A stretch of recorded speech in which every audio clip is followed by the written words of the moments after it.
tanghali po ng May 23, 2024 na kung saan sa ngayon ay patuloy pa rin natin na binabantayan ang sama ng panahon dito sa loob ng ating area of responsibility sa silangan ng Mindanao. At ang sirkulasyon nga po nito, gaya na yung nakikita, ay dumatablis na sa silangan ng Visayas at Mindanao. At base sa pinapakita na ilang mga forecast models, ay liliis naman yan sa ating kalupaan, pero atin lamang pong babantayan dahil hindi pa rin inaalis ang posibilidad na magbago ang direksyon nito, lalo na at nandyan pa rin sa mababang silangan ng ating bansa.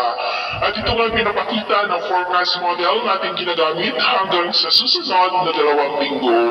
At sa lagay ng ating panahon, ngayong tanghali ay maayos pa rin ang panahon sa malaking bahagi ng ating bansa, maliban lamang sa mga tsansa ng ulam na kalangitan with isolated rains, ilang bahagi ng Quezon, Oriental Mindoro, Northern Palawan, Basilan, Zamboanga at ilang bahagi ng Sorsogon. At sa susunod na mga oras ay posible nang maramdaman ang trough ng sama ng panahon sa silangan ng Visayas, Caraga at may mga isolated rains din sa ilang bahagi ng Sorsogon, Sulu Archipelago, Zamboanga Peninsula, Palawan, Mindoro Provinces, Ilocos Region at ilang bahagi po ng Cordillera.